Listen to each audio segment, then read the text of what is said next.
తాకట్లో ఉన్న బంగారాన్ని విడిపించి ఆ రోజున మార్కెట్ ధర కట్టి మిగిలిన డబ్బును మీకు అందిస్తుంది కొమ్మూరి గోల్డ్.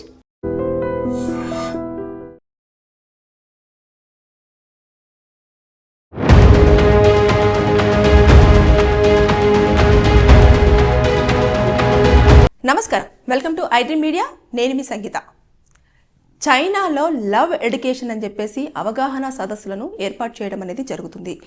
ఎక్కువగా దాంట్లో కూడా యంగ్ స్టార్స్ని, అదేవిధంగా యూత్ని ఎక్కువగా అట్రాక్ట్ చేసే విధంగా ఆ సదస్సులను కండక్ట్ చేస్తున్నారు అక్కడి గవర్నమెంట్. ఎందుకు అంటే వారికి పెళ్లి మీద అవగాహన కల్పించే దిశగా అక్కడ జనాభా అంతా తగ్గిపోవడం జరుగుతుంది.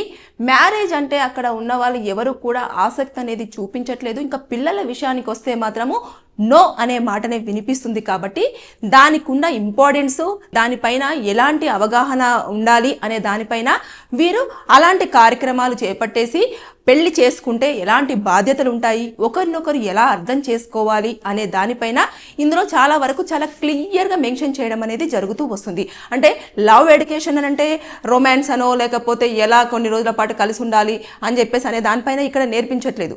ఇక్కడ ఏమని నేర్పిస్తున్నారు అని అంటే వాళ్ళందరికీ కూడా చెప్పే మాటలు ఏంటంటే, ఇప్పుడు ఒక పర్సన్ సింగిల్గా ఉంటే ఎలా ఉంటుంది లైఫ్, అదేవిధంగా ఒక పార్ట్నర్ లైఫ్లోకి వస్తే ఎలా ఉంటుంది, పిల్లలు పుట్టిన తర్వాత లైఫ్ ఎలా ఉంటుంది, పార్ట్నర్ ఒకరున్నప్పుడు వారి యొక్క బాధ్యతలు ఏ విధంగా ఉంటాయి, ఒకరినొకరు ఎలా అర్థం చేసుకోవాలి, ఇంకా పిల్లలు వచ్చిన తర్వాత ఆ బాధ్యత ఏ విధంగా పెరుగుతుంది, ఇక వాళ్ళిద్దరూ కూడా పిల్లల భవిష్యత్తు కోసం ఏ విధంగా ఆలోచించాలి అని చెప్పేసి అనే దానిపైన చాలా క్లియర్గా ఒక అవగాహన అనేది కల్పించడం కోసము ఇలాంటి కార్యక్రమాలు అనేది అక్కడ చేపట్టడం జరుగుతుంది.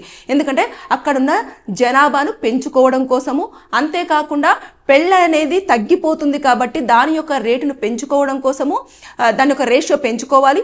దాంతోపాటు ఈ పిల్లలను ఎక్కువగా కంటూ ఉంటేనే కదా జనాభా పెరుగుతుంది. సో పిల్లలు ఇప్పుడు పెళ్లి చేసుకున్న జంటలు కూడా పిల్లల విషయంలో చాలా వరకు ఆలోచన అనేది చేస్తున్నారు. కాబట్టి కుటుంబం యొక్క ఇంపార్టెన్స్ని తెలియజేసే విధంగా ఈ యొక్క అవగాహన సదస్సులను అనేటివి అక్కడ చైనాలో చాలా వరకు కండక్ట్ చేయడం అనేది జరుగుతుంది.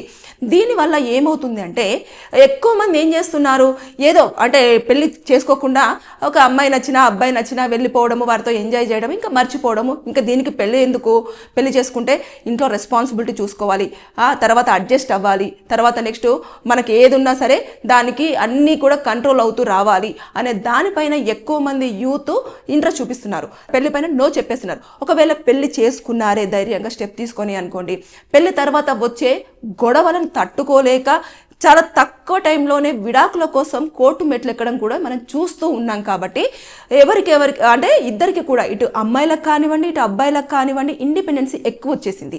అండ్ తర్వాత సెల్ఫ్ ఎర్నింగ్ అనేది కూడా చాలామంది అందరూ కూడా జాబ్స్ చేస్తున్నారు. అమ్మాయిలు కానివ్వండి అబ్బాయిలు కానివ్వండి. నేను ఎర్న్ చేస్తున్నాను కదా, నాకేం తక్కువ, అతనికంటే నాకేం తక్కువ, నేను చదువుకున్నాను, నేను ఉద్యోగం చేస్తున్నాను, నేను అతను ఎంత సంపాదిస్తున్నాడో నేను కూడా అంతే సంపాదిస్తున్నాను, నేను కూడా ఇలా ఉన్నాను కదా, నేను ఇంత కట్నం తీసుకొచ్చి పెళ్లి చేసుకున్నాను కదా అనే దానిపైన మైండ్ సెట్ మీద ఏం చేస్తున్నారు అని అంటే, ఎందులో తీసిపోయే విధంగా కానివ్వండి, ఈగోస్ని కానివ్వండి, అడ్జస్ట్మెంట్స్ కానివ్వండి, అండర్స్టాండింగ్ కానివ్వండి, ఏవీ లేకుండా చాలా ఈజీగా నువ్వు కాకపోతే ఇంకొకరు అన్న థాట్లోకి రావడం అనేది జరుగుతుంది. కాబట్టి పెళ్లి చేసుకున్న కొన్ని రోజుల్లోనే విడాకుల వరకు కూడా వెళ్ళడం జరుగుతుంది. కాబట్టి ఇవన్నిటిని దృష్టిలో పెట్టుకున్న యువత ఎవరైతే ఉంటున్నారో వారు పెళ్లి చేసుకోవడం పట్ల ఆసక్తిని చూపించకపోవడం వల్ల చైనాలో ఎక్కువ శాతంలో జనాభా అనేది తగ్గిపోతుంది. ఎన్ని ఆఫర్స్ పెడుతున్నప్పటికీ కూడా పెళ్లి మీద నో అనే మాటనే వస్తుంది తప్పించి పెళ్లి చేసుకుంటాము అని చెప్పేసి అన్న ఒక్క మాట కూడా రావట్లేదు అన్న ఉద్దేశంతో ఇలాంటి కార్యక్రమాలని చాలా వరకు అక్కడ ఏర్పాటు చేస్తున్నారు అన్నట్టు. అంటే ఎక్కడెక్కడ ఏ లోకల్లో ఉంటారో అక్కడ ఒక పెద్ద సదస్సును ఏర్పాటు చేసేసి అందరిని అక్కడికి పిలిచి ఇలా ఉంటుంది బంధం అంటే ఇలా ఉంటుందని చెప్పేసి ప్రతి దాంట్లో కూడా చెప్తున్నారు. చాలామంది లవ్ ఎడ్యుకేషన్ అంటే అందులో రొమాన్సో లేకపోతే ఎలా ఇంప్రెస్ చేయాలో ఇలాంటివి కాదు. చెప్పాను కదా, పెళ్ళే వాళ్ళ టార్గెట్. తర్వాత పిల్లలు, దీనిపైన ఎక్కువ ఫోకస్ పెట్టే విధంగా కుటుంబము అంటే గతంలో కుటుంబాలు ఎలా ఉండేవి, ఎలా అర్థం చేసుకునేవారు, ఒకరినొకరు ఎలా చేదోడు వాదోడుగా ఉండేవాళ్ళు, ఇవన్నీ కూడా దాంట్లో చాలా క్లియర్ కట్గా ఎక్స్ప్లెయిన్ చేస్తూ రావడం అనేది జరుగుతుంది. ఇలాంటి లవ్ ఎడ్యుకేషన్స్ అనేవి కండక్ట్ చేస్తే పెళ్లి మీద కొంచెం అవగాహనతో పాటు అంతేకాకుండా బాధ్యత బాధ్యతలు ఏ విధంగా ఉంటాయి, ఒకరినొకరు ఎలా అర్థం చేసుకోవాలి, విడాకుల దాకా వెళ్లకుండా ఉండేందుకు ఎలాంటి స్టెప్స్ తీసుకోవాలి అనే దానిపైన కూడా వారికి ఒక స్పష్టత వచ్చే అవకాశాలు అయితే చాలా వరకు ఉన్నాయి. అంటే ఇలాంటి సదస్సులు కానివ్వండి, ఇలాంటి అవగాహన కార్యక్రమాలు కానివ్వండి ఎంతవరకు వారి మీద ప్రభావం చూపించే అవకాశాలు ఉంటాయి, అందరూ వింటారు వదిలేస్తారు అని చెప్పేసి అనుకోవచ్చు మీరు. కానీ ఒక 50 మందిలో ఇద్దరైనా ఖచ్చితంగా వింటారు. వాళ్ళు కనుక సక్సెస్ అయ్యారు అనుకోండి, ఖచ్చితంగా వాళ్ళు ఇంకొక ఇద్దరికి చెప్తారు, అరే లేదు ఇలా ఉంటే నిజంగానే వర్కౌట్ అవుతుంది, ఇలా చెయ్యాలి, ఇలా చేస్తే ఖచ్చితంగా పెళ్ళి అనేది చాలా బ్యూటిఫుల్ లైఫ్, అదేవిధంగా మనకంటూ ఒక తోడు ఉండాలి, మనకంటూ ఒకరు ఉండాలి అని చెప్పేసి అన్న దానిపైన వారు కూడా ఒక ఇద్దరికి చెప్పడం అనేది స్టార్ట్ చేస్తూ వస్తారు. అంటే ఒకటి అనుభవం అయిన తర్వాత చెప్పడం చాలా ఈజీ. అంతేగాని ఈ టైంలో చెప్తుంటే ఖచ్చితంగా వింటారంటే కొంతమంది వింటారు, కొంతమంది వినకపోవచ్చు. కానీ ఒక ఏజ్ ఒక 30+ వచ్చాయి అంటే ఖచ్చితంగా ఆలోచన విధానంలో చాలా వరకు మార్పులు అనేవి వస్తాయి. అప్పుడు ఖచ్చితంగా అరే నేను ఆ టైంలో పెళ్లి చేసుకొని ఉంటే బాగుండేది, నాకంటూ ఒక తోడుండేవాళ్ళు, నాకంటూ ఒక ఫ్యామిలీ ఉండేది, ఇప్పుడు నేను ఎవరితో మాట్లాడాలి, ఎవరితోనైనా మాట్లాడదాము అని అంటే వాళ్ళంత టైం ఇవ్వట్లేదు అనే దానిపైన ఎక్కువగా ఆలోచన అనేది చేస్తూ ఉంటారు. కాబట్టి అది ఎప్పుడైనా సరే 30+ లేదంటే 35+ వచ్చినాక ఖచ్చితంగా ఈ ఆలోచన విధానంలో చాలా వరకు మార్పులు రావడం జరుగుతుంది. ఎప్పుడైతే 20 to 30 మధ్యలో ఉంటారో వాళ్ళు ఎక్కువగా ఇంట్రెస్ట్ చూపించారు.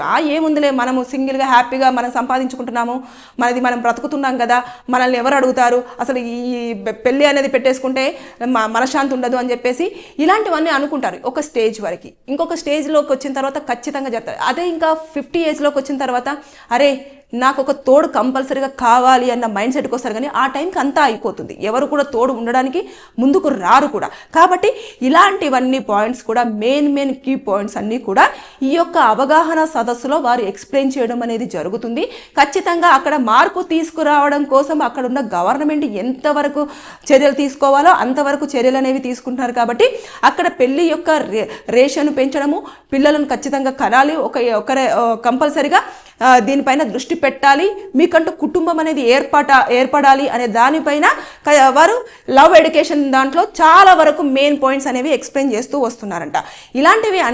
ఇలాంటివి ఎక్కువగా కండక్ట్ అవుతూ ఉంటే ఖచ్చితంగా పెళ్లి మీద ఉన్న బ్యాడ్ ఒపీనియన్ కానివ్వండి, నెగిటివ్ ఒపీనియన్ కానివ్వండి కొంచెం వరకు పోయే అవకాశాలు ఉంటాయి. అంటే ఇలాంటి వారు ఒకప్పుడు గతంలో అమ్మమ్మలు, నానమ్మలు, తాతయ్యలు ఏం చెప్పేవాళ్ళంటే అలానే ఉంటుంది జీవితం, అంటే కొంచెం అడ్జస్ట్ అయిపోవాలి అని చెప్పేసి చెప్తూ ఉండేవాళ్ళు. అందుకని విడాకుల రేషియో అప్పుడు చాలా తక్కువ.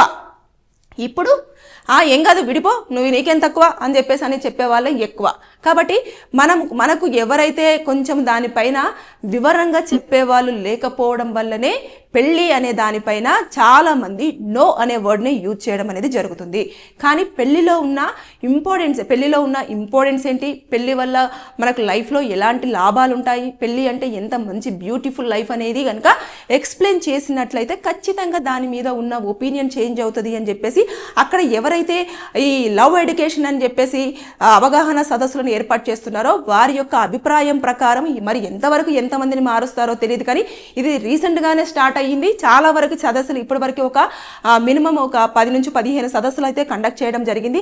ఇక అది కంటిన్యూగా ఆ సదస్సులు కండక్ట్ చేస్తూనే ఉంటారంటే యూత్లో ఎక్కువగా మార్పు వచ్చేంత వరకు, పెళ్లి దానిపైన ఎక్కువగా ఆహ్వాన పెరిగేంత వరకు, లాస్ట్ ఇయర్తో కంపేర్ చేస్తే ఈ ఇయర్లో ఎన్ని పెళ్లిళ్ళు అయిపోయాయి, ఎంతమంది పిల్లల్ని కన్నారు అనే దానిపైన వాళ్ళు కూడా ఫోకస్ పెట్టే విధంగా కూడా చూడడం అనేది జరుగుతూ వస్తుంది. కాబట్టి అక్కడ ఇక మీదట జనాభా రేషియో పెరగడానికి వారు గవర్నమెంట్ తీసుకునే వాళ్ళలో ఎంతవరకు ఆ జనాలు సపోర్ట్ చేస్తారనేది వారి యొక్క సదస్సుల మీద ఆధారపడి ఉండే అవకాశం ఉంది. ఏదేమైనా సరే కానీ ఈ లవ్ ఎడ్యుకేషన్ అనే అవగాహన సదస్సు అనేది అక్కడ ఉన్న వారికి ఎంతవరకు ఉపయోగపడుతుంది, వారి ఎఫర్ట్ ఎంతవరకు పనిచేస్తాయి అనేది మనం వేచి చూడాల్సిందే. Thank you.